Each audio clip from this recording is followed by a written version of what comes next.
Today's an album that comes out of the gate hot, comes out of the gate heavy, comes out of the gate ferocious in your face. Today is Parkway Drive's Killing with a Smile. This album, which is their debut album, 2005, it was released. Metalcore Australian outfit, Parkway Drive. The very first track on this, Gimme AD, it starts off with a bit of shredding's the wrong word, a bit of fast picking, if you will, with followed up very quickly by just some devastating guitars. And then it mellows out a little bit, and it gets a little bit of a melody, but it's still devastating in the back. That track alone is what got me involved in this album. During a time when I didn't know what I wanted to listen to, I knew I wanted something heavy, but I didn't have a favorite band per se. It was years before I had a favorite band. It was years in my life. I can probably say I've only ever had probably at least maximum 5 favorite bands that I would call are my favorite. And I'm not saying Parkway Drive is one of them. That's not what I'm saying here. But I'm saying that I always was just looking for something new. I was always looking for something different than what I was already listening to. And when I heard Gimme AD start off, and it came at just so aggressive yet so with such musicality behind it, it really interested me. And then moving from that into the very next song that I don't want to try to pronounce it because I'm going to mess it up because my mouth doesn't know how to use words correctly. My tongue doesn't know what it does in between my teeth. But the second song, even more devastating. With it almost, the hook is almost a breakdown, which is just wild and something that I'm always looking for. But the true crown, the true jewel on this crown of an album for me, and the song that I will constantly go back to, the song that I will constantly listen to, the song that is this album in a nutshell for me is Romance is Dead. And it is, without a doubt, head and shoulders above most breakdowns as one of my favorites. It lets me have anger, and it lets me get it out constructively, which I never really used heavy music to get anger out. And then this breakdown happened in my life, and it was just I realized the therapeutic value of it, and screaming along to this breakdown and just going off is so soothing to me. So if you check out any track on this, Romance is Dead, check out, you'll know the breakdown. Trust me, you'll know it. But Smoke 'Em If You Got 'Em is an amazing track. Mutiny's an amazing track. Guns for a Show, Knives for a Pro is an amazing track. This album is stacked. And the craziest thing about this is they've evolved every single album. This doesn't feel like a freshman album to me. This doesn't feel like a first offering. This doesn't feel like a debut album. This feels like an album of a band who knows who they are. They know what sound they wanted. And then their next album, well, Horizons, maybe I need to revisit it. I haven't listened to it in a long time, and the last time I listened to it, it was at a weird point in my life. But Deep Blue is amazing, and it's so evolved, but you can still feel and see these roots in it. And then what's the next? Is it Atlas? I think maybe. It's gonna kill me if I can't remember the name of that. But the album after Deep Blue is amazing, and you can feel the evolution of Deep Blue into it, and you can still feel the roots of this. And then Ire, where they kind of revert back a little bit to this album because you can hear just the rawness and the aggressiveness, yet they're still evolving. They're still contorting their own sound.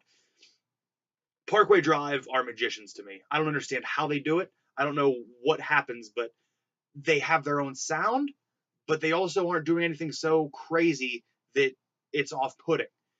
They have went from this, which is, mind you, this album isn't drowning in story, and it's not drowning in an overall concept.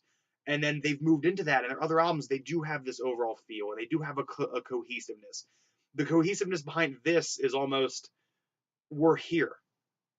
and you will listen, or you can fuck off. That's honestly what I feel with a lot of these tracks. There's a lot of heart behind some of them. That's not what I'm saying. There's a lot of heart behind some of these tracks. But a lot of them are so in your face, but as they're in your face, they make your head move around because they do groove a bit with the heaviness and the aggressiveness and the crushing. Um, I got to see Parkway Drive in 2010, 2011, and it was I think it might have been at a Warped Tour. So they didn't have a very long set, but they also were playing very early in the morning. This was during my time where I was still wearing a King of the Pit shirt. I wore a shirt that said King of the Pit on it. There's a little crown hanging off the K. I had it made just for myself. And I would get in any pit at any show and challenge everybody around me to take my crown. I retired with it. Thank you. My body knows that I still have it because it's destroyed. It's way more destroyed for my age than it should be.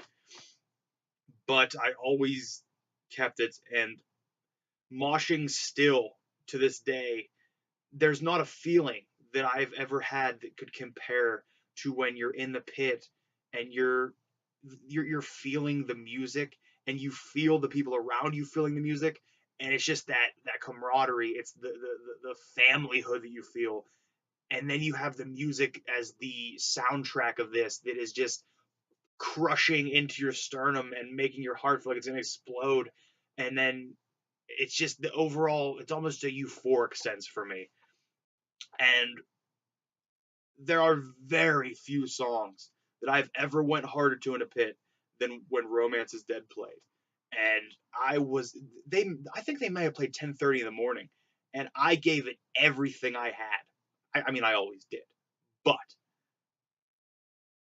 I did not anticipate them being as good as they were live. I don't know why. I felt like maybe they would be a band that kind of excelled in the studio and kind of put on a lackluster show. They were spot on, if not better than the album, which it's very hard to do when these albums are so heavily engineered and heavily altered. But I, in my head, Parkway Drive was never one of those bands that I felt like I needed to see. I've seen a lot of bands. I've went to a lot of shows, but Parkway Drive was never one of those that, oh, I need to see them. That's somebody I need to see. After I left that show, after I left their stage, their set, they went down as possibly one of the best sets I've ever seen. I they connected with everybody there. It was such a heartfelt set. It seemed like they put everything out there and they truly cared about the product that they're playing. They truly enjoy playing, which I've been to a lot of shows where the bands are just kind of going through the motions, and it sucks. But I can officially say that made Parkway Drive a tent post in my belief of what music should be. You should make the music you want to make. You should make the music that you feel you need to make, and you should enjoy it. If you have that opportunity and that's what you want to do, you need to enjoy it. And there's nothing I do with Parkway Drive other than enjoy it. I've never heard a Parkway Drive track that said turn this off. Might need to revisit Horizons. But Killing for a Smile does not feel like a debut album. I recommend checking it out. If you have listened to it, let me know. I would show you it as just standard black vinyl, though I'm kind of embarrassed about it. I wish it was colored. But if you've listened to it, let me know. If you haven't, listen. If you haven't, at least listen to Romance is Dead. I'll run you down the list. Listen to Romance is Dead. Gimme AD. Smoke 'em if you got 'em. Mutiny.